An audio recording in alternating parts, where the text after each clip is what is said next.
everyone, and welcome to this month's episode of Through Their Eyes. I am one of your hosts, Emily, and today we're going to be talking about how social media affects our thinking. And now I'm going to hand over the spotlight to our other co host, Anvi. Anvi, introduce yourself. Hi, everyone. I am your other co host for Through Their Eyes. And as Emily said, we're going to be talking about media and how it impacts our thinking. But also, I'm going to start off by delving into how social media and media in general has really just changed over the past few years. So, in the beginning, honestly, I've talked to a lot of millennials, and they've definitely said how their social media experience is like MySpace and Facebook, and my dad was even talking about how they had like yahoo.com to be like the original YouTube. And I was like, okay, that's interesting. That's a little bit different from what we have now, obviously.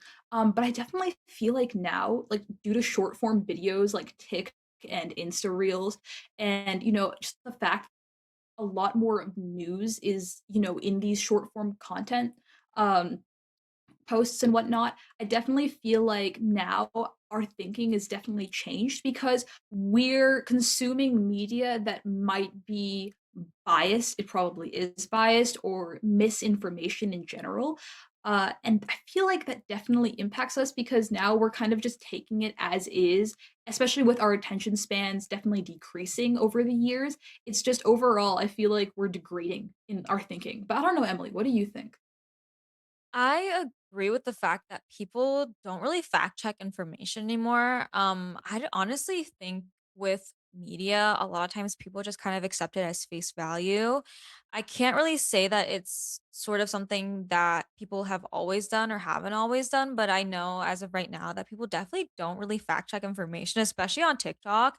I think we're so used to just kind of seeing media and then internalizing it and being like, okay, that's just what it is, like taking it at face value and then scrolling endlessly and just accepting literally everything for what it is and not really questioning it. And I see it all the time on TikTok, especially because I remember seeing this one TikToker, I forgot what her name was, but I remember she would like talk about how like she was very into marketing and she was self-taught and everything, and I remember her saying that sometimes, like, she'll just make up, like, outrageous stories, like, literally just, like, rage bait, and everyone believes it. And it's funny because 'cause I'll literally see her do it on her page, and it'll go viral, and I'm like, "Yeah, people genuinely don't really question things," and I see it a lot with big influencers too. I don't know whether you know that one girl, I forget what her name is, but the one who will be like, "Oh, I ate, like this is what I ate in a day," and it'll be, like, 12 plates, and it's, like, all that food. Do you remember? And then when TikTok got banned, she was like, "Oh, hey guys, yeah, I lied. I actually don't eat all of that food." And then TikTok came back like 72 hours later. But that's what I mean, like, people do that all the time. Like, it's something that, um, we're just so used to seeing, and we literally take it at face value, and that's why these people go viral because people believe this stuff, and they think that sort of that these people are, like, one of one or they stand out in this crazy unique way. But most of the times, these people are lying. Like, they're literally just baiting you, and I mean, it works. It's a great marketing tactic, clearly.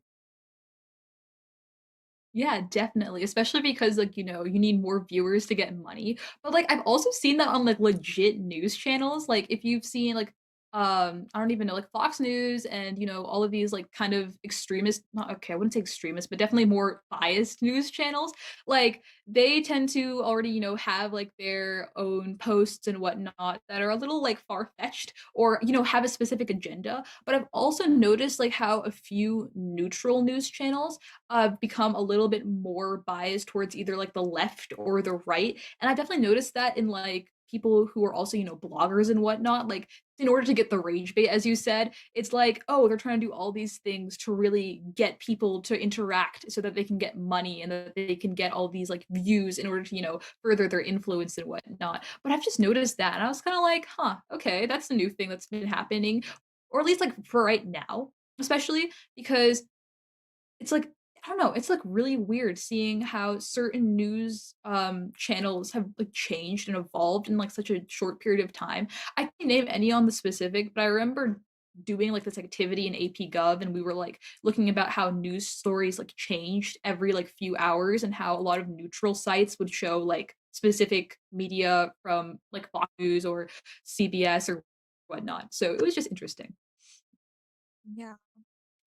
I actually had no idea that we were even seeing, like, false media on the actual news, like, that's so crazy to me. I think I've heard, like, a couple instances of it, but don't really know how common it is, but it's crazy to think that it's even with people whose legitimate profession is to kind of report on stuff that's happening, like, even they're getting fooled by misinformation, and it's crazy to me because I think a big problem with it also lies in the fact that we're in an era where people are trying to push out as much information as possible. We're kind of like seeing this overabundance of media and general information, and it's constantly just coming at us in this just never ending stream.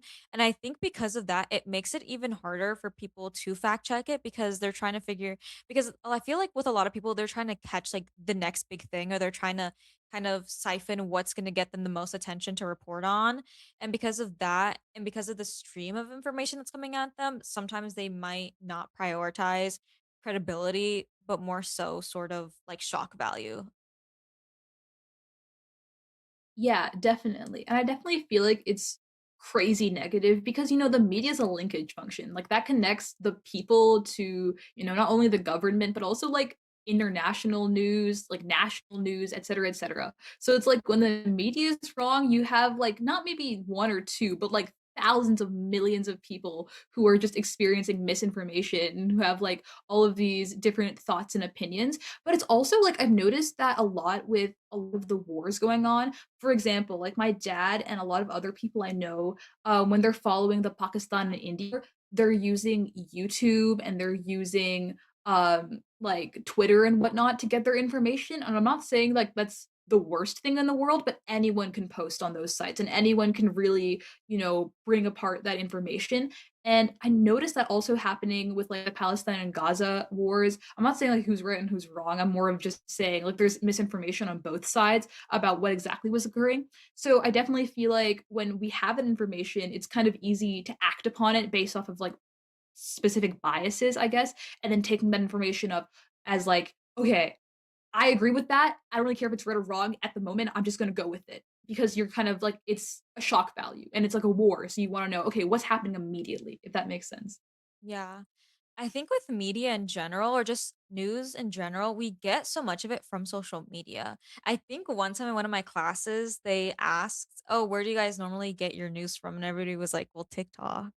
And I think the issue also is the fact that that's our news source because I honestly don't know a lot of people who genuinely just turn on the news and watch the news. Like I everyone I know gets their information from social media. And because like I was saying before, like that large stream of information and never ending information, people literally just take things at face value. And it really is just the way that the internet has come to be because I feel like we're at a point where we're so maximalist with like social media. And before it's like you were saying, like with millennials, I feel like they experience the internet in a way where there was the internet and then there was real life. But now we kind of experience the world in a way where the two are so heavily intertwined that they kind of overlap with one another, especially as like we go further into technological advancements and they become even more integrated into our everyday lives. Like it gets to a point where you can't really just like put the phone down like all the time because literally like your life is so intertwined with social media and with information and technology. Like, it's not like how it was before when the internet was first getting popular, where there was the internet and then there was real life. Like, I mean, of course, there still is that differentiation now, but we're so, like I was saying, just so like intermingled with the internet that it's almost impossible to kind of just dissever the two from each other completely. Yeah, definitely. And honestly, I feel like it's really gotten worse since like the pandemic and COVID because like we were forced to get on our phones and like really try to, well, I guess we're not really forced, but like if you wanted that human interaction that wasn't like your family or whatnot, you would be on your phone and going on like all these websites and like text messages and whatnot to like talk to at least someone. So I feel like maybe part of our heavy dependence on technology other than technology improving and advancing throughout the years is also how much we had to rely on it during the pandemic to really communicate with people and talk to people. But I don't know, what's your stance on that? I agree. I mean, it's funny because we always bring up COVID, and I always make a comment about us bringing up COVID, but it is true. Like, COVID is the reason that Zoom kind of just skyrocketed in popularity and the reason why remote jobs got even more popular than they already were. And it almost further or not further technological advancement, but it's what kind of pushed for it a bit more in a way. And I'm trying to think of what else. I don't know why, but this is like a little bit of like a side note, but the whole popularity of Zoom kind of reminds me of Skype and how I don't know whether you saw, but like Skype is like shutting down. It's crazy to me that they didn't leap on the opportunity to get popular again during COVID because when I was like a kid, when I was like 9 or 10, so literally like a decade ago, Skype was so popular. Like people were talking on Skype. Like that was like the thing. Like, and I think it was a few years later that FaceTime was like the big thing. And now like we just FaceTime. But I remember like Skype was so massive. And to think that it's literally shutting down and that Zoom is like the big, I mean, we literally do our podcast on Zoom. Like that's what I mean. Like we're not doing it on Skype because Skype is, I mean, one, it's shutting down, but whatever.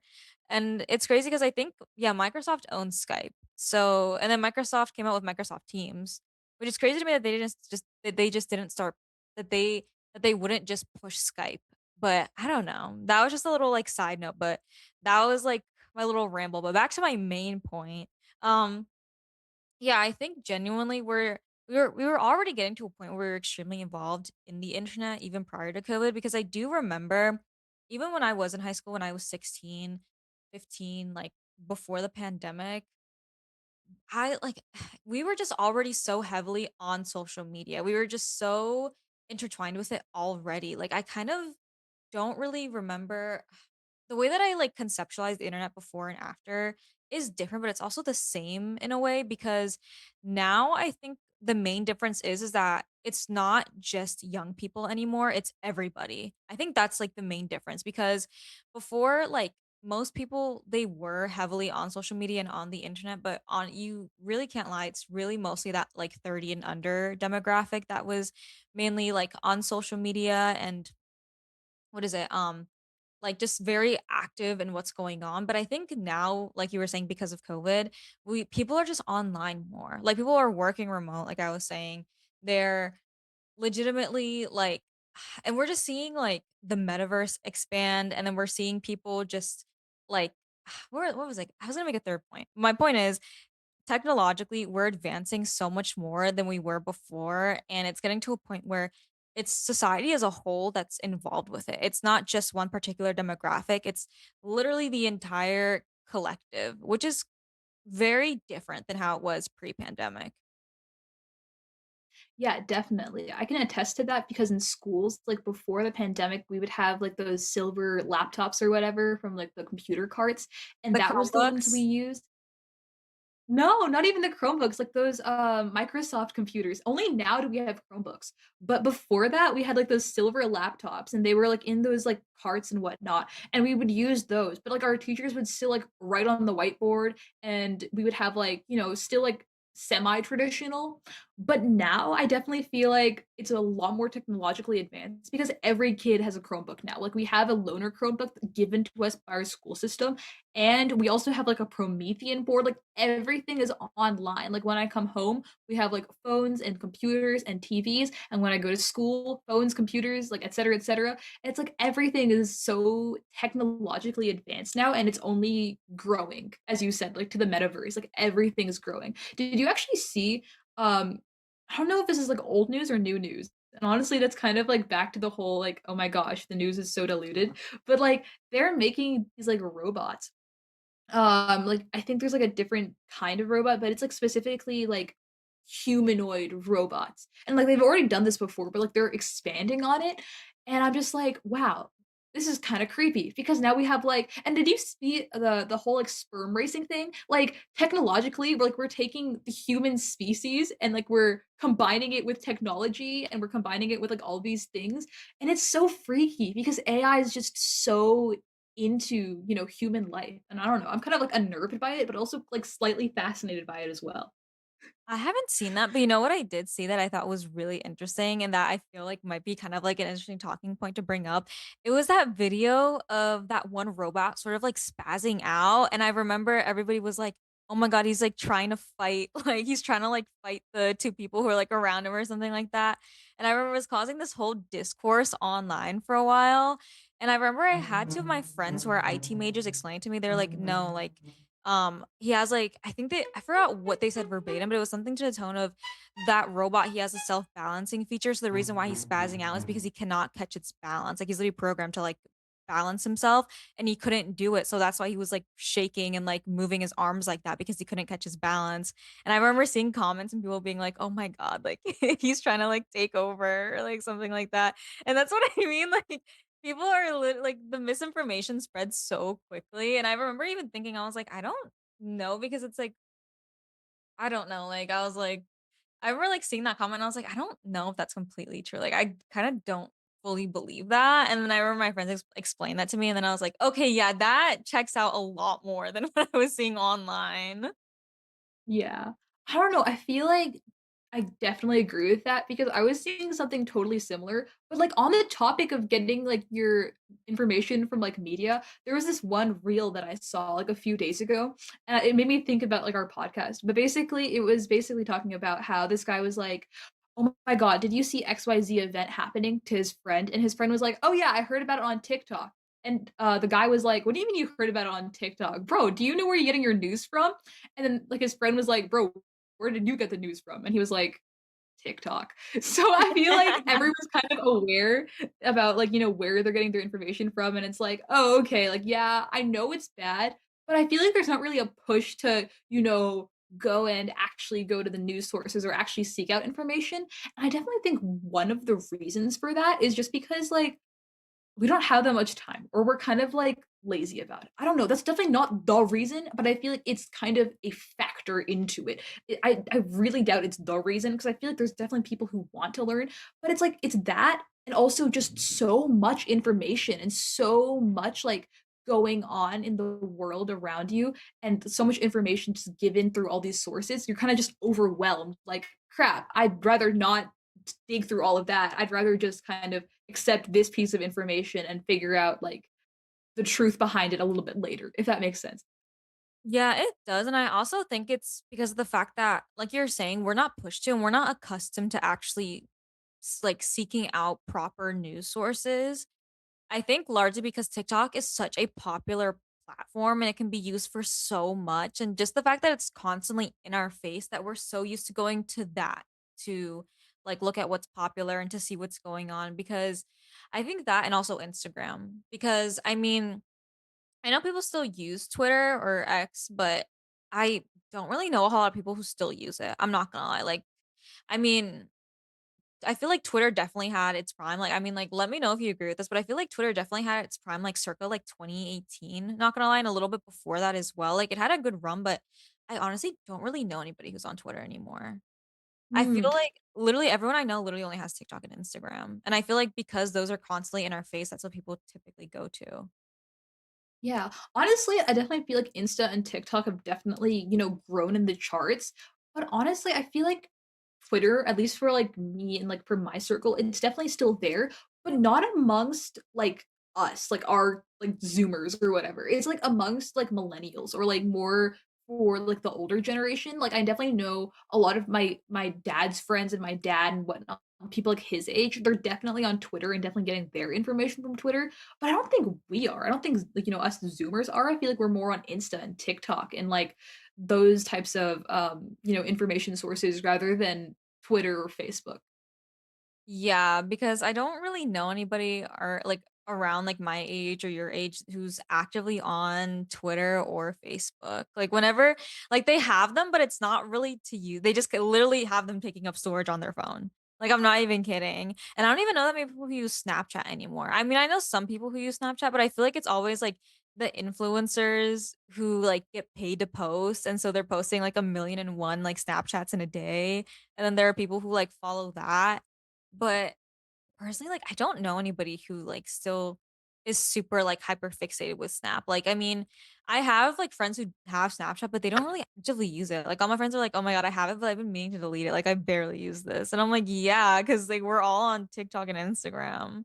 Yeah. But I feel like also, like, with short form video becoming so popular, I feel like there's also I mean, there is that trend. There's also, I feel like, a growing trend of people going on social media cleanses as well, because I feel like Gen Z is really big on the whole, like, self-care, area. I feel like that's also really big with millennials, but with Gen Z, like, I mean, I know because it's, like, our generation, but I feel like that's such a big thing, and I hear so much about people going on social media cleanses, like, more than I have, like, before, and I mean, I even went on one literally, like, 2 years ago, so it's like, I know from personal experience as well, and I even have friends who are like, "Yeah, I deleted, like, TikTok and Instagram because, like, short form video isn't really good for, like, your reward system for your brain and all this, that, and the third," and, like, I mean, that sounds like I'm nagging about it, I'm not, I'm just saying, like, that's, like, the same thing that I hear from, like, everyone. Because I mean, it is true, don't get me wrong, but, it's just, like, a growing trend I've seen amongst, like, Gen Z. Yeah. I definitely feel like it's a lot harder to go in those social media cleanses, like, as time progresses, only because there's just so much more information, going about. I've definitely had friends who've gone in their social media cleanses, and they've kind of just, like, done it. Like, for example, one of my friends, she went on, like, an Instagram cleanse and, like, only, went on it maybe once a month just to make sure, like, nothing was happening or whatever, like, to, keep up with her friends and her network and whatnot, but eventually kind of just turned into her, like, only going on the web browser version and not really installing the app, but it was like she was still on the web browser version. So I feel like it's just really hard to, like, not, I guess, get repelled by it. It's very hard to sorry, not repelled by it, but, like, attracted to it. Like, you wanna go back. You want to, once you get, like, a taste of it, you kind of just wanna continue into that whole cycle of, "Oh my god, Instagram. Oh my god, TikTok." Like, you see oh my gosh, have you seen those reposts on, like, YouTube about, like, there's, like, TikTok and Insta reposts? Like, I told one of my friends, she was like, "Oh my god, I'm, like, on YouTube, Shorts." And, like, tell me why YouTube Shorts is giving me Insta Reels or, like, TikTok Reels, like, and that's why she wanted to Yes. go back to Insta. No, it's literally always like that. It's just kind of repetitive. Not repetitive. I mean, in a way, it is repetitive media. I'm not gonna lie, because sometimes you'll go on Instagram Reels and you'll literally see like TikTok posts, or you'll go on like YouTube Shorts and you'll see like Instagram Reels or like actual like TikToks being posted onto that platform, and you're just like, okay, what? But what I wanted to reply to was how you were saying, oh, like people, it's really hard for people not to go back to social media like constantly because you never know what you're gonna get. It's funny because that's literally how it is wired to be, so that people can keep going back. Like, that's legitimately how social media works. It's a type of ratio, or like interval. I forget what it's called, but it's a variable type of, I think it's a variable ratio. I think that's what it is, where like every like you go like on social media and you never know if you're gonna get something good. Like there it doesn't happen like every third time. It happens like every like there's no fixed, like what is it? There's no like fixed ratio where it happens. It like could be like random. And because of that randomness, our brain like feels the need to go back. And that's why we check it so often, because we're like, oh, we never know what we're gonna get. And it's that not knowing that kind of reels us back in. It's funny because like, it's legit and it's so effective too. But, where else was I going with this? I forgot. But yeah, I just wanted to make that point because I remember I learned that in an ethics class I took, and I was like, "That is so interesting," because it really, like, hijacks your brain's, like, reward system.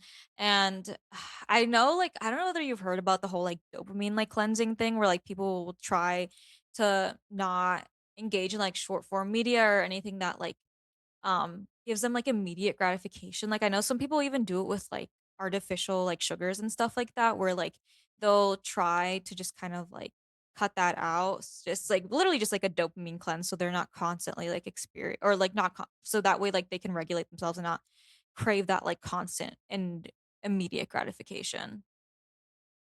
Yeah, I definitely feel like it's like a reflection of our society because you just stated like, yeah, there's sugar and there's social media, but I feel like that's a lot of our society, or at least Western society now. We have like all of these structures built to just keep us immediately happy or immediately satisfied. And when that doesn't happen, we get like uneasy or we get more I guess agitated. Like I definitely know a few of my friends who did go on, like, that sugar, detox and whatnot, and they were, like, always, like, hangry and whatnot.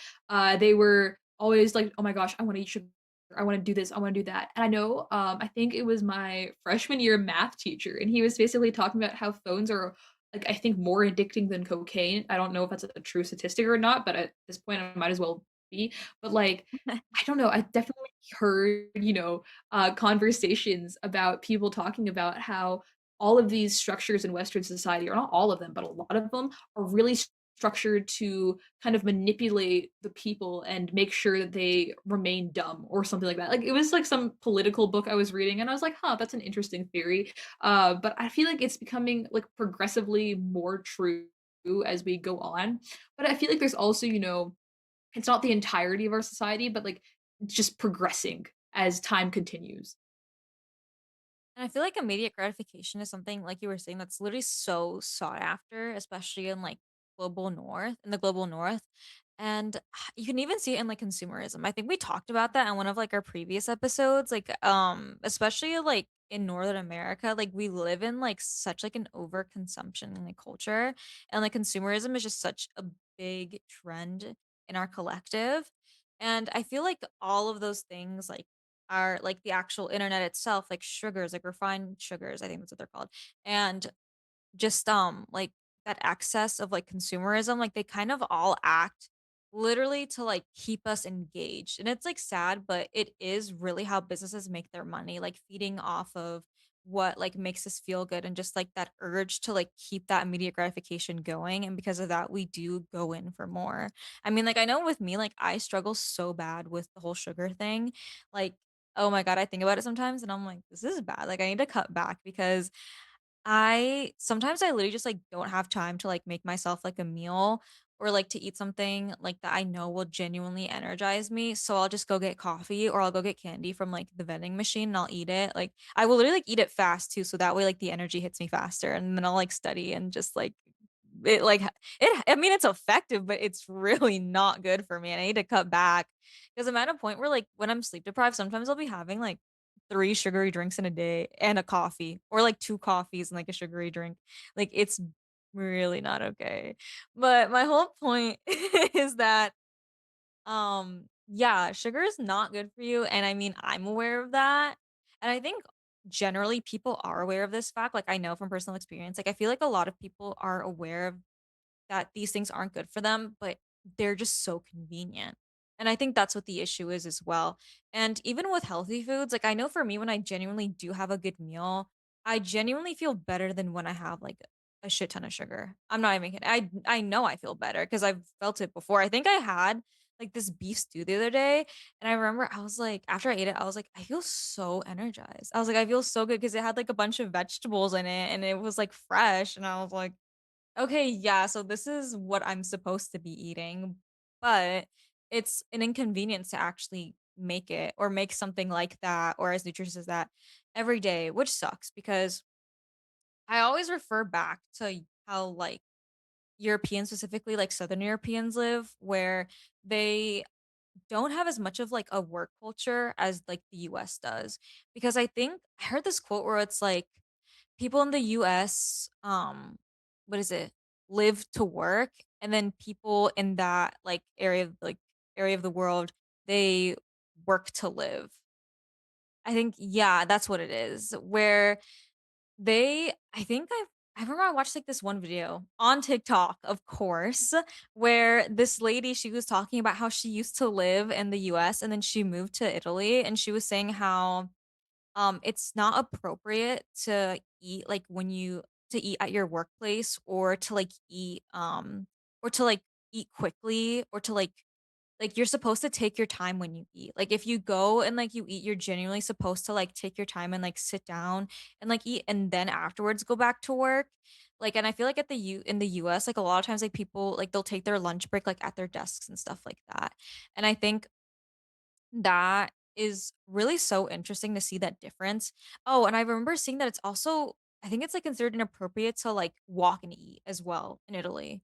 Whereas, like, over here, it's not. I mean, yeah, most people do it. Like, I know, like, sometimes, like, I'll be driving and, like, one hand is driving, my other hand is, like, eating, like, my breakfast, like, when I'm, like, going to school sometimes, but, like, yeah, it's really interesting to see that, and then also, I think this trend is also dying out, but I know for a very long time it was, like, such a huge thing, like, the whole, like, siesta culture where people will literally take afternoon naps, and businesses will legitimately close, and then they'll reopen around, like, I think it's, like, 3, 4, like, between that 2 to 4 range, and then also the fact that in Italy, like, businesses, like, they don't have, like, I mean, they have times that they're open, but it's not like a complete, like, fixed set schedule like how it is in the US where, like, you are open from, like, 9 AM to 10 PM, like, they'll be like, "Yeah, we open at 11, but sometimes we'll get here at, like, 11:30," and, like, "Yeah, we close at 6, but we might close early. We might, like, close at 4," and it's just crazy to see how much more relaxed they are and how much more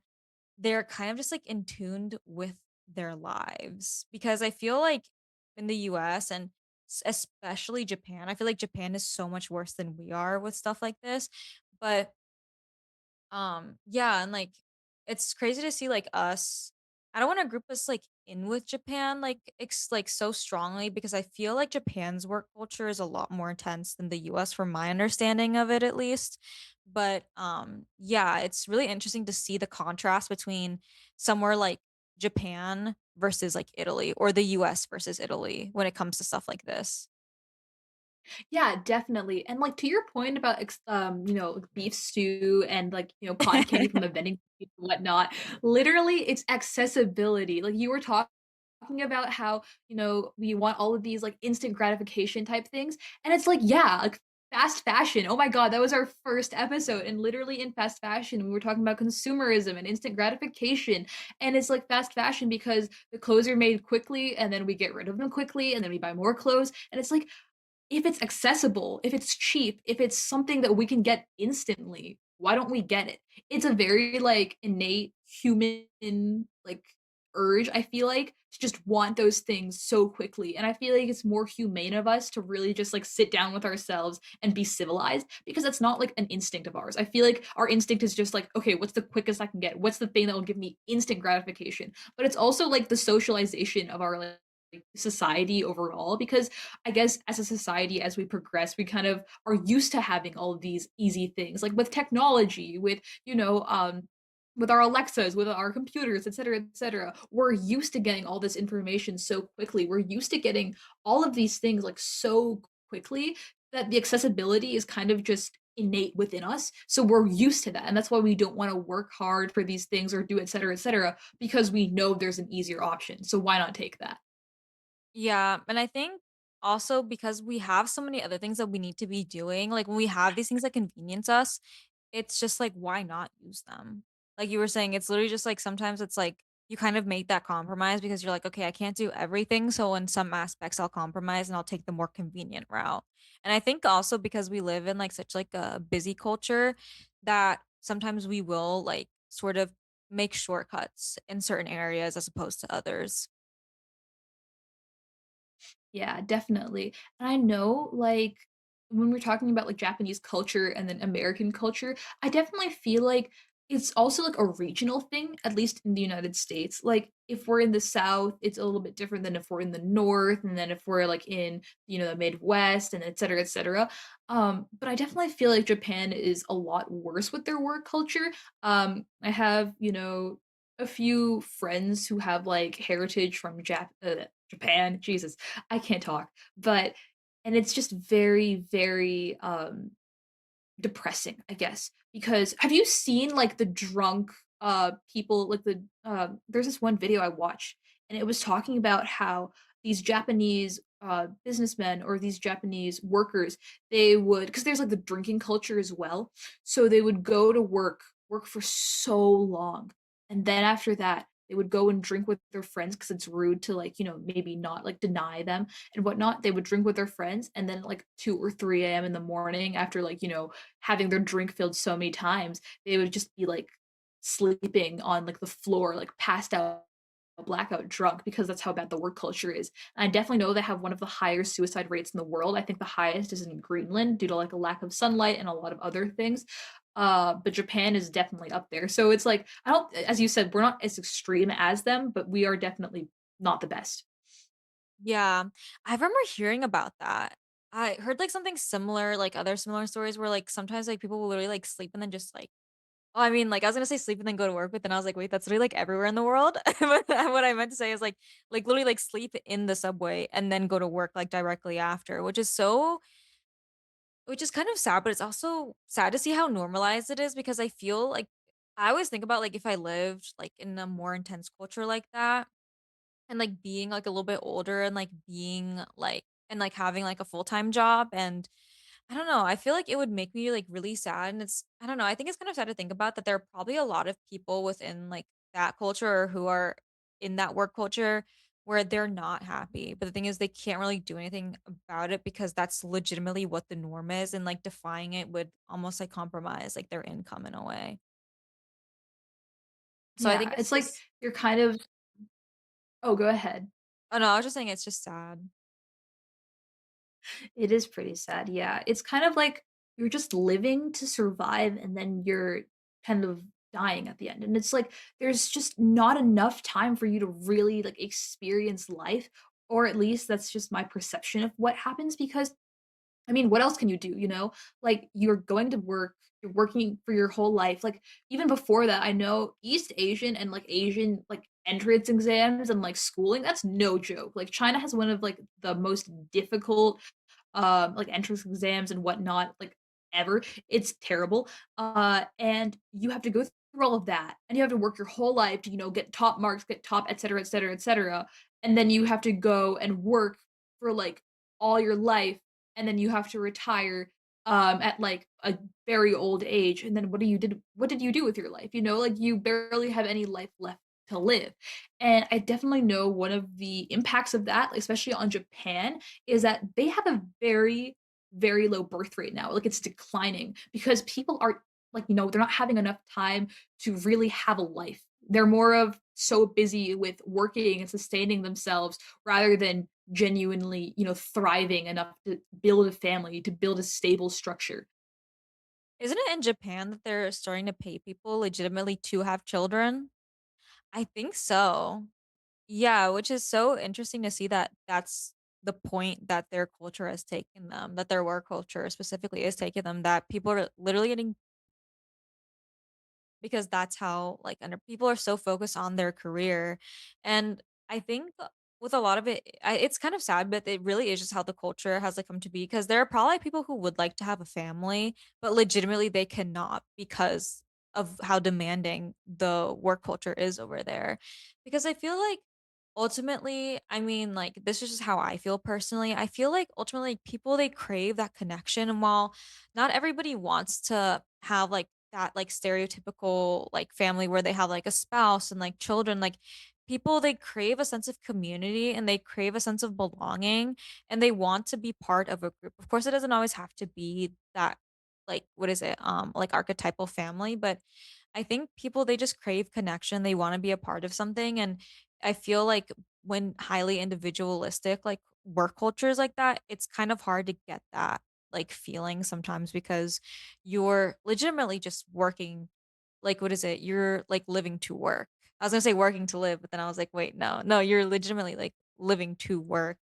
And sometimes people kind of, like, get denied of that. I think in the US, like, because our work culture isn't as intense, like, people, they do have families and they do work, but in places like Japan, it's like well, Japan specifically, like, you see that issue where people just aren't having families because they have to prioritize their job, and realistically, it's like it's people probably do want families, but they just can't, which is kinda sad. Yeah, definitely. I know a lot of people who are on the older side in America that I've like, you know, talked to, but also, you know, I'm a teenager, so I've heard this stuff all the time. They're always like telling us about, you know, how we're just so lazy and that we won't work and et cetera, et cetera. But I feel like the work culture in America was, you know, a bit more, difficult or a little bit, like, stronger, uh, maybe in past generations, but I noticed, like, now Gen Z tends to be more, "I wanna, you know, do what I wanna do and live a good life." It's more individualistic, rather than, you know, individualistic in the way Japan is, more so like I want to do things for my own happiness and achieve things for my own greatness, et cetera, et cetera. I feel like Gen Z definitely, binds into that whole idea. And I definitely feel like because of that, a lot of people from older generations tend to find issue with it, mainly because we're not doing things more traditionally, like doing everything for the community and et cetera. And we're not giving into like certain toxic work cultures. I mean, I can understand both sides of it. Like, yeah, some Gen Zers tend to be a little more extreme with their individualism, but there's also like the other side of the coin where it's like Gen Z just wants to have a life and they just want to, live with their own freedoms and whatnot. So it's like that balance that isn't really quite met, and everyone's kind of in the middle of that bell curve rather than the extremes. Yeah, and I also feel like it's not even just with, like I feel like we see this cycle with every with every, like, pairs not pairs of generation. I'm trying to, like, word this in a way that makes sense. I feel like it doesn't even matter which, like, older generation it is, but I feel like older generations, they will always view the younger generations not, like, in the greatest, like, light, like, generally. Because I feel like I've met a lot of older people who are like, "Oh, well, like, like, young people, they are our future, and it's really, like, important to, like, like, have faith and things of that sort." But I feel like normally, like, it's just, like, a trend sometimes for, like, older people to not really not understand I'm trying to word this in a way that makes sense, where I feel like because younger generations don't do things in the same way that older generations do, like sometimes there's that clash in like understanding, and sometimes they might view what the younger generations are doing as incorrect, but really it's just different. And it's not even just like one particular generation towards Gen Z. I feel like it's just like a cyclical thing because realistically that like boomers are probably having that with their parents and like so on and so forth. I feel like it's generally just like a cyclical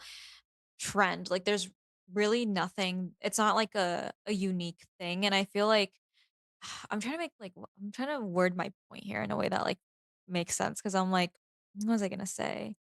Yeah, I feel like ultimately it really is sort of like that in group out group like situation where people within their generation like they view each other as having that mutual understanding of how the world is and that general conception, and the out group younger generations they view them not as they tend to view them as in not as keen of a light because they see the world differently. But then realistically, when we get older, we probably will be the same way with younger generations. Not all of us, but like there is that general like overarching like rhetoric. What is it? From like the group as a collective. Like individually, of course, like people differ in opinion, but like I feel like there's always like that understanding of, oh, like my parents or my grandparents, they don't like the way that I do things. Like there's always that clash, like general not always, but like that's like the general trend that we will see. And it's not something that's gonna die out with like older generations. Like it's literally gonna keep going probably. Like I would honestly be shocked if we ever got to a point where like there was like an older generation who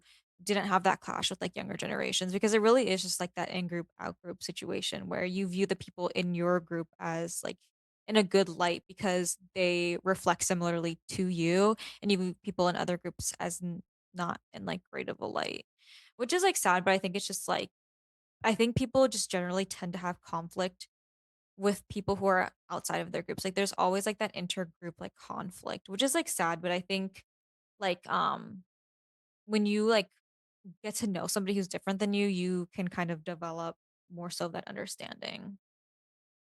Yeah, definitely. I know statistically speaking, people from older generations tend to be more conservative and people from younger generations tend to be more liberal. And this just increases with age. Like, I think they took a sample group from like this, I think a group of 18 to 19-year-olds in like 1980 or something like that. And then they basically polled them every like decade to see like their leanings after that. And the older they got, the more conservative they got.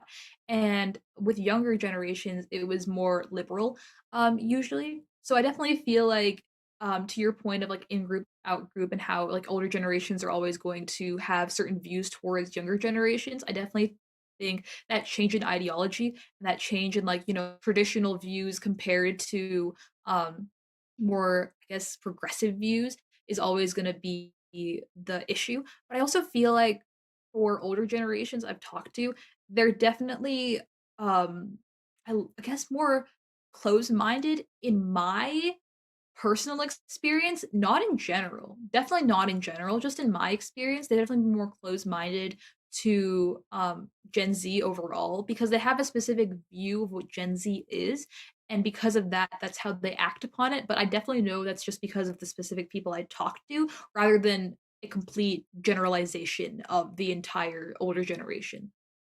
Yeah, and I feel like sometimes when like you were saying, like sometimes like they have this specific like singular view of how somebody like is in a generation. I think the reason why is literally because they are not part of that generation. Because realistically, we probably are the same way with older generations where we like think of millennials as like one way. We think of like boomers as like one way. We think of like people in Gen X as like another way. And like realistically, we think of like a set of what is it? We think of like a set of adjectives that like describe them. Like we don't really see sort of that variability the same way that we do with our own generation.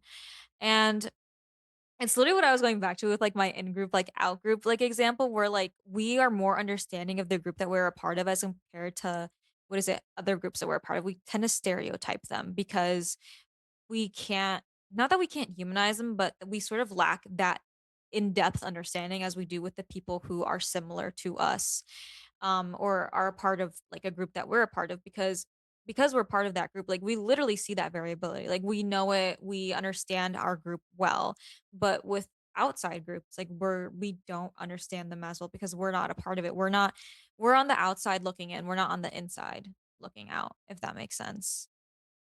Yeah, definitely, but it's also, like, how do we see Gen Alpha? We see them as, like, these brain-rotted kids is basically like, I know a lot of my friends see Gen Z like that, a lot of my classmates see Gen Z as like that. I mean, not Gen Z, sorry, Gen Alpha, and it's like, we have Gen Alpha kids as freshmen in our school now, so, like, they've finally reached high school, and we're That's going to so school with them and crazy. whatnot. I know, and because of that, it's like they're always I mean, not all of them. I feel like it's definitely the younger version of Gen Alpha, but some of the older, Gen Alpha kids, like the ones that go to school with us, they're definitely a little brain rotted, and we kind of view them, in this very specific light of like, "Y'all are brain rotted. Like, you guys are so weird." But even though we know that's a generalization, it's still like back to the whole point of, yeah, we know it's a specific way, but we're still gonna do it because that's just what we know. That's like what's comfortable to us. Like with the internet, like, yeah, we know this isn't the best source of information, but like we're gonna do it anyway because it's comfortable. Like, if it's comfortable and it's accessible and it's affordable, we're gonna keep doing it unless we're given another opportunity to because we can't do everything all the time. Like we can't because it's just too much effort. It's too much energy put into things we could be putting like energy into like things we care about and whatnot, right? So it's more of people tend to generalize things if they don't want to spend too much time on it.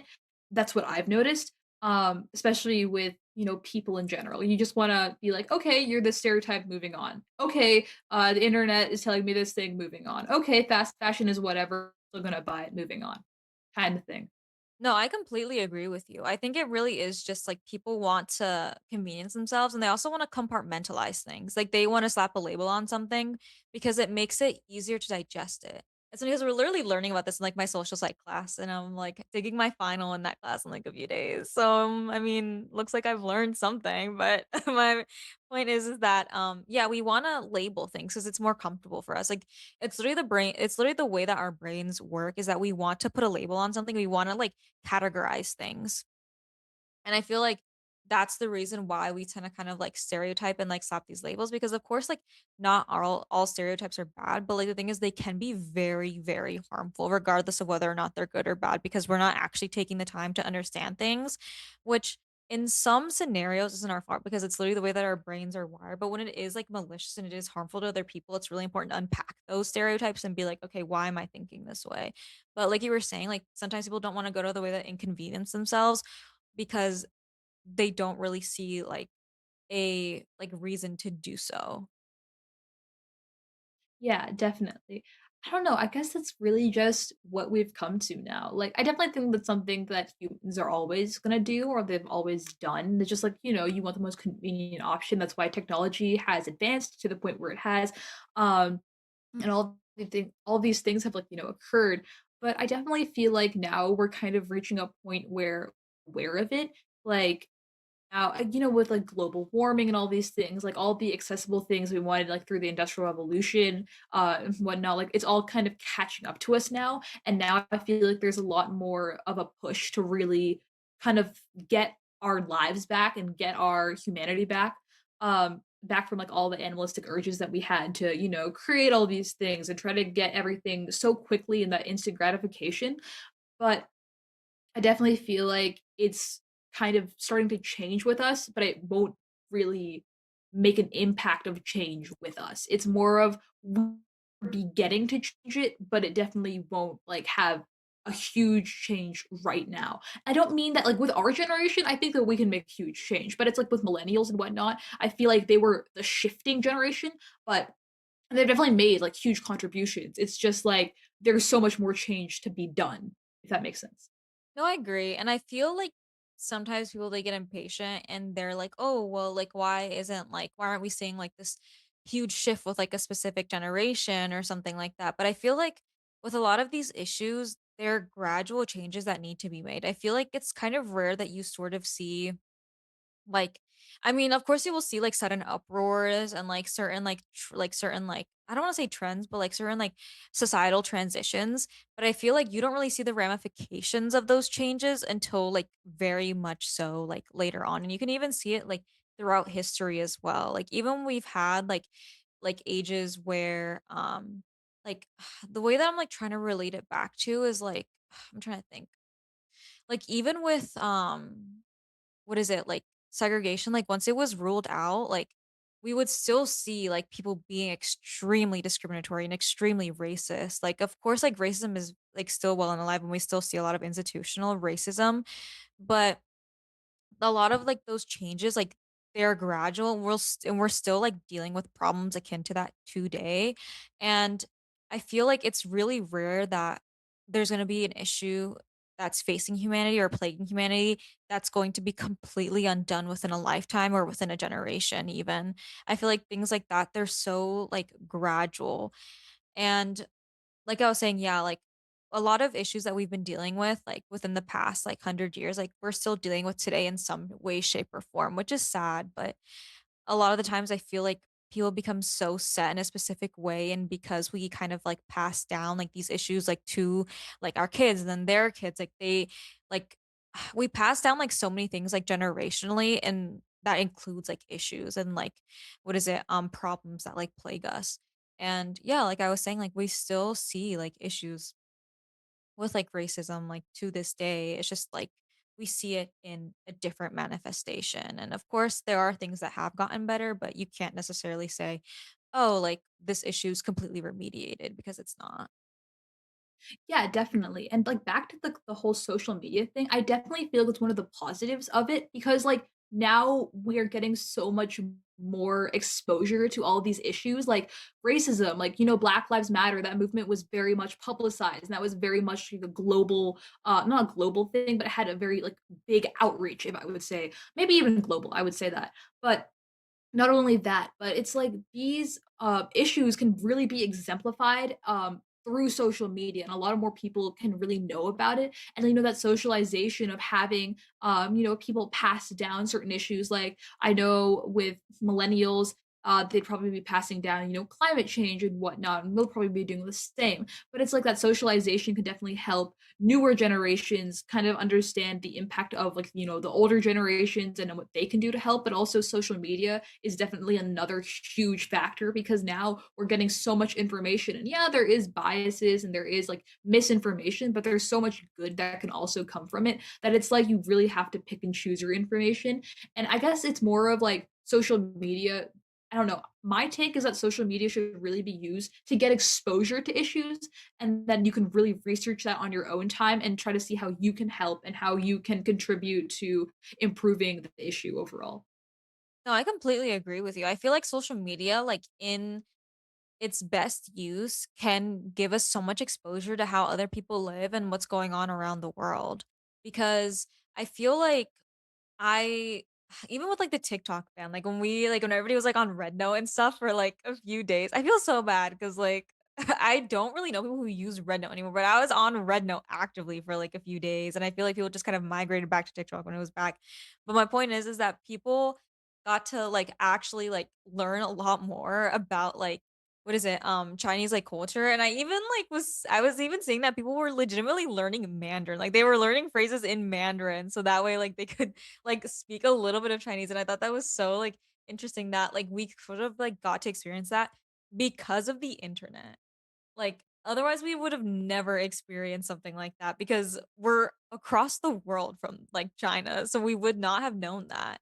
And, yeah, I think it's just really interesting to see how, like, the internet can sort of have, like, that positive effect on us, and I'm trying to think of what else. I feel like ultimately, like, with technology, it really is what we make of it. I feel like with a lot of it, like, even with, like, AI and everything akin to that, that we don't really have a lot of like ethics or like laws. Like, we don't have a lot of like ethical regulations or like laws surrounding it yet. And I think that's also a big problem, especially with like fakes.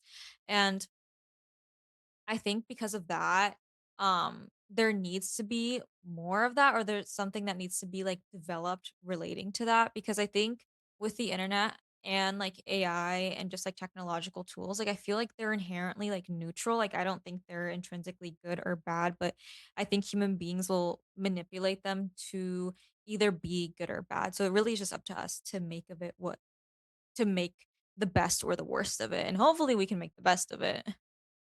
Yeah, definitely. I definitely think, like, to your take about regulations, I definitely think there should be regulations on it, but not to the point where we're, like, limiting the media itself, because I know the media is, like, this unofficial, 4th branch to at least the United States government, because it provides, information that can provide, like, a check or balance on all of the branches of government. We learned that in AP Gov.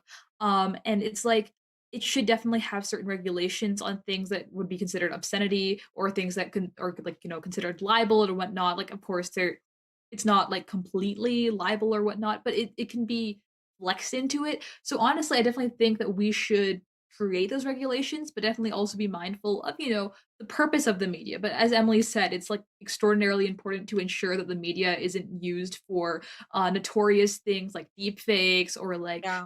things that are just generally harmful. Yeah. Yeah. No, I completely agree with your take. But unfortunately, we are out of time today. But on a final note, thank you guys so much for tuning into this month's episode. And we hope you enjoyed it. And we hope to see you next month. Again, I'm Emily with Through Their Eyes. And Unvi, you have any final, I always say final words, but that sounds so bad. But anything left to say? Well, I guess the one thing I have to say is go online, get some exposure, and do some research on some issues that concern you. And have a wonderful day or night wherever you are. Yeah.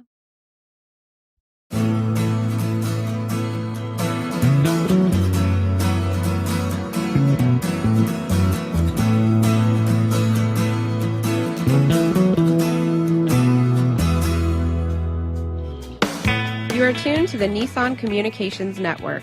If you tuned in too late, you can always watch each program in its entirety or download an MP3 audio file of it in the archives section at nissancommunications.com.